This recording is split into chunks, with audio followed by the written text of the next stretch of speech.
Okey, hari ni kita nak masak seafood sedut masak lemak. Hari ni nak masak seafood sedut ni masak lemak. Tu bahan-bahan dia.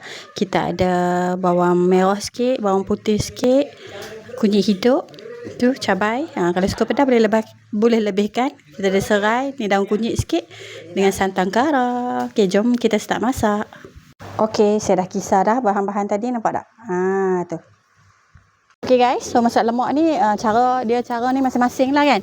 Saya punya cara macam ni. So saya tumis dulu. Tumis dululah bahan-bahan ni. Sikit minyak. Dia dah panas, terus masukkan ni. Bismillahirrahmanirrahim. Bahan-bahan yang kita kisar tadi. Okey, macam guys.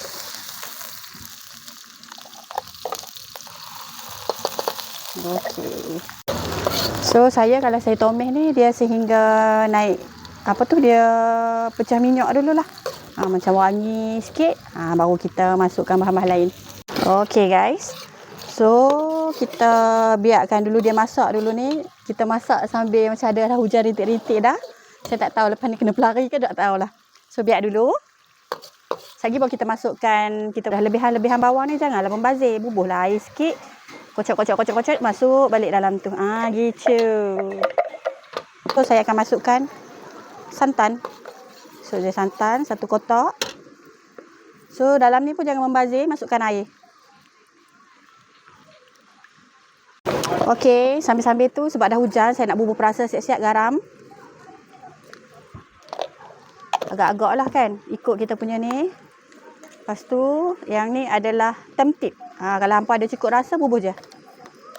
Lepas tu, saya nak masukkan serai terus. Bismillahirrahmanirrahim. Okey, dah mendidih dah guys. Sebab hujan, saya terpaksa masak kalut-kalut. Hujan.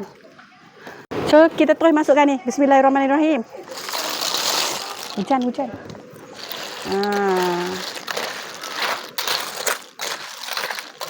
je.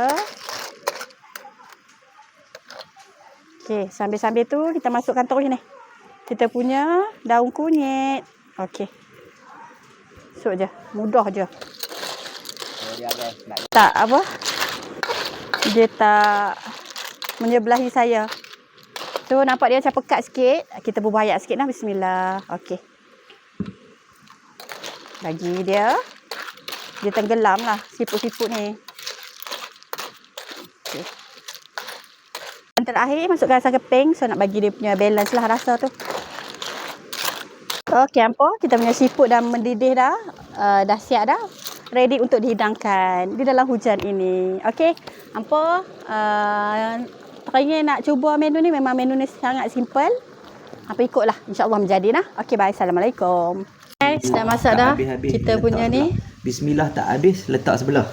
Okey, bakok ada. Ikan rebus goreng. Nak makan. Sambai picit dengan ulam. Okey, bye. Untuk makan.